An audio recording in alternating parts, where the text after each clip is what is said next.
Good morning, students. Welcome to the statistics class. I hope you are following whatever I'm explaining to you regarding index numbers. I hope you also followed my instructions to watch the video once again and follow the instruction and understand the explanations. Okay, anyways, I will continue further with this index number concept.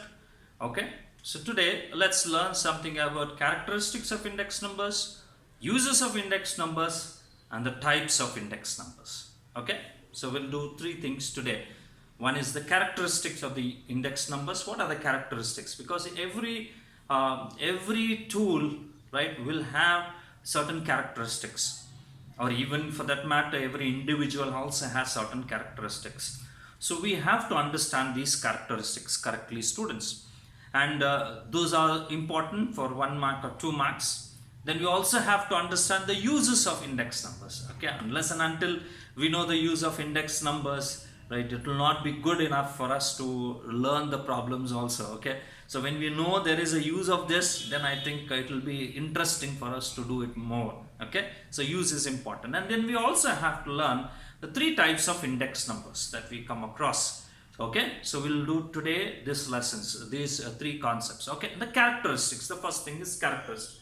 For any individual or any object or any tool, there are some characteristics. There will be some features, and those features are exclusive, right, and they are limited to that particular product or that particular tool or that particular individual, which will be different, something like that. So that way we can identify, that way we can help. So the first characteristic they said is index numbers are specialized averages, specialized types of averages. There are many averages, students, for us, right? Averages mean means. Mean. Is it right? Mean. Like we have average, like arithmetic mean is also one. It is called arithmetic mean, right? Geometric mean, harmonic mean. These are all, and even median, mode. These are all called as averages. So this index number is also termed to be as one of the type of an average. Let's say it's a specialized average. It is.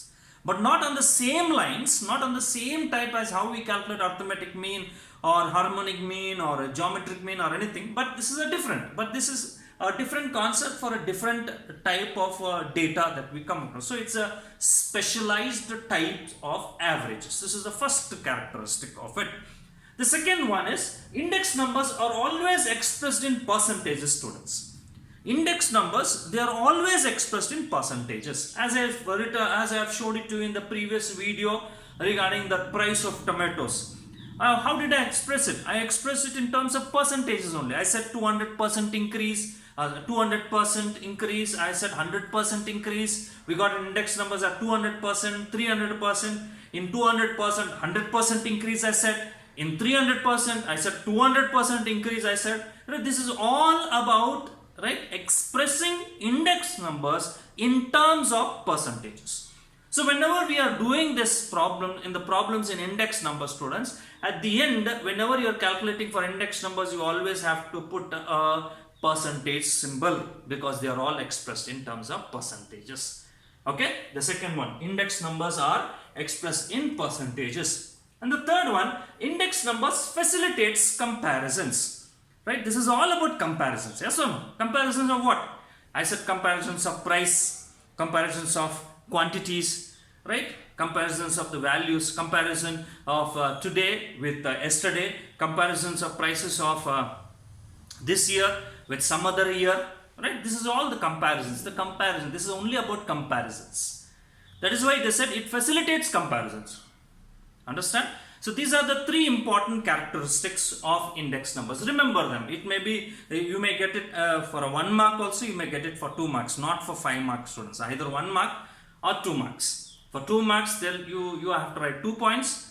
For 1 mark, you write only just 1 point. So any of them, I think any 2 of them, you remember, whichever you feel comfortable and easy, you remember that and write it whenever you come across in the question paper. Okay, so these are the characteristics of index numbers. Now let's go and learn about the uses of index numbers.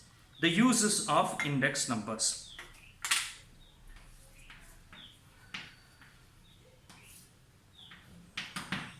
uses. Now, what are the uses, students? Index number simplifies the data, students. It simplifies the data. And thus facilitates comparative study. What is that? You understand with this? It simplifies the data and which facilitates comparative study. So for comparative study, the data will be simplified. So index numbers will help us to simplify the data. Okay, this is the first one. Index numbers simplifies the data, thus facilitates comparative study.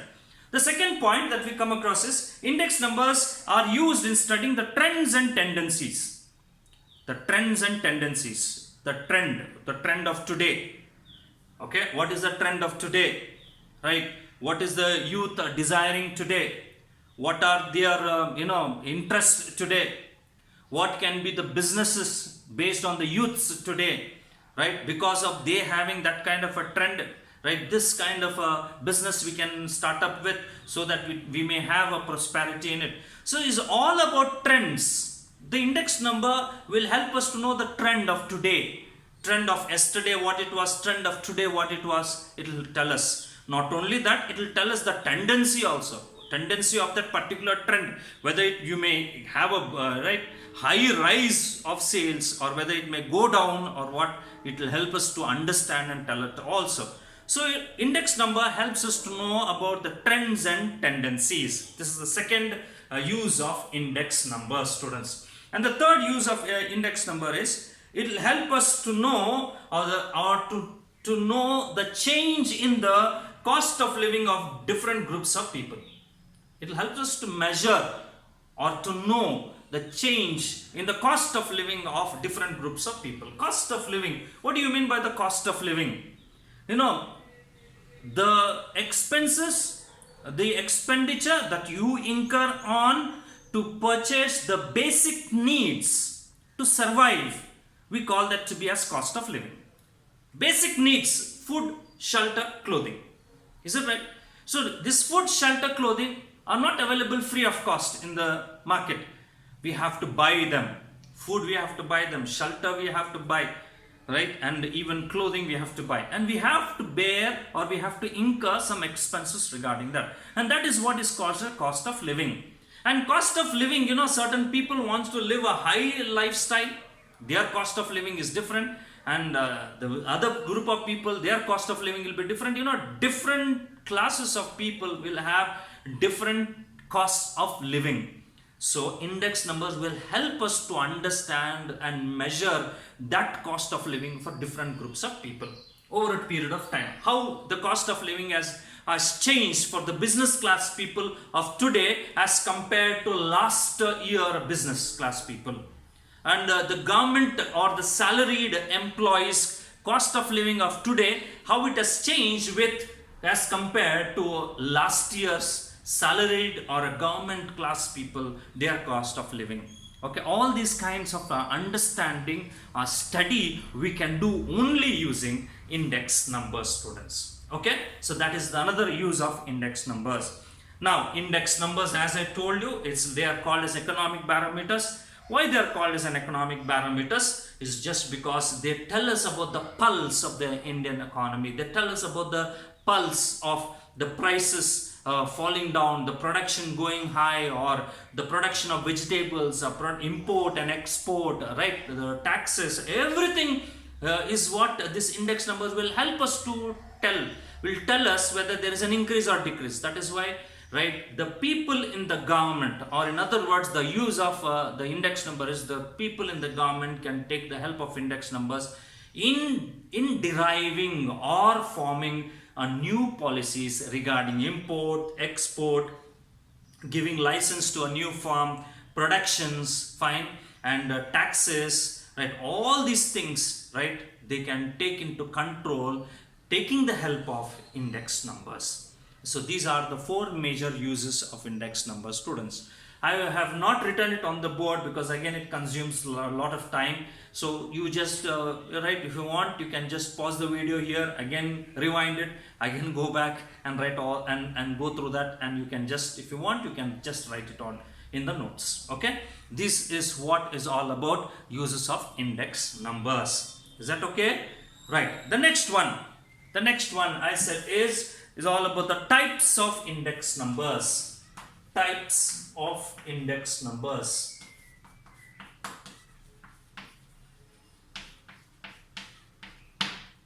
Types of index numbers. Students, there are three types of index numbers. How many types? There are three types of index numbers. Number one is called as price index number. Price index number. Number two is called as quantity index number. Number two is called as quantity index number. And number three is called as value index number. Value index number. Okay, right? Understood, students? How many types of index numbers we have? We have three types of index numbers. Number one, price index number. Number two, quantity index number. Number three, value index number. What is this price index number? Price index number tells us only about the level of prices, changing level of prices of a particular commodity or a product. We are not interested about the quantity. We are only interested about the price, students, of a product. Understand? So for example, the price of this chalk. Price of this chalk today is say about 2 rupees. Yesterday, 1 rupee. The level of change is what we call it as when we calculate, it is called as a price index number. The price of tomatoes, the price of vegetables overall, group of vegetables, the price of gold, it may be the price of anything, okay? Only when you speak about the prices and only you want to know about the level of prices between two time periods, we call that is as price index number. Okay, price index. Generally, they only speak about the level of prices, only the prices, students. Now, when it comes to quantity index number, only quantity, no prices again. Right? What is the production of sugar this year? What is the production of sugar last year? Production of sugar is 2,000 quintals in India today or this year. Last year it was 1,500 quintals. Okay. Am I speaking anything about price? No, I am only speaking about the production, quantity. So quantities of goods sold, quantities of goods used, quantities of goods imported, quantities of goods exported, their level over two time periods. If you want to know, we only have to use quantity index numbers. Okay. Now the value. Value is all about combination of price and quantity. Combination of price and quantity. Value can be calculated using P into Q. Price into Q. Quantity. So for example, if I have to speak about what is the value of a land, how do you calculate? How do you calculate the value of a land today in our area, in our city, Hubli, in a prime location, maybe in Vidyanagar area or maybe in Keshwapur area? Right, if you want to just find out what is the value of a line, first thing comes is what is the area, in other words quantity, and what is the price in that particular area of one square feet. What is that? They'll say, okay, 1 square feet in that particular area, maybe 2,000 rupees. So there are so many square feet, so 2,000 rupees into, if it is a 3,000 square feet area, for 1 square feet it is 2,000 rupees, and there is 3,000 square feet available, and 2,000 into 3,000, this is how we calculate the value. Is it right? So value is all about the money transaction taking place, right? This year, previous year, what is the comparisons? To know about it, we are going to use this value index numbers. So, price index number, we express it as, students, P01, student. Understand this. We express it as, I'll write it here. We express it as P01. Index numbers. Price index number, we express it as P01. Quantity index numbers, we express it as Q01. And value index number, we express it as V01. P, price. Q quantity, V value. Now what is this? 0 base year, 1 current year. So we are comparing the prices of the current year with respect to base year. We are comparing the quantity of the price of the current year with respect to base year. We are comparing the value of the current year with respect to base year. This is how we have to express it, students. Okay, always index numbers are expressed as, if it is a price index number, P01, if it is a quantity index number, Q01, if it is a value index number, it is V01. This is how we do the calculation, students. Okay, right, I hope you understood about this particular class. We have studied about characteristics, we have studied about the uses of index numbers, and we have studied about the types of index numbers. Okay, so what you can do is go back, download this, go back once again. You can follow this whole explanation. If you want, you can make a note about it, and if you still can't understand, you can just give me a call. I will explain to you with some other examples. Okay, thank you. We'll see you in the next class.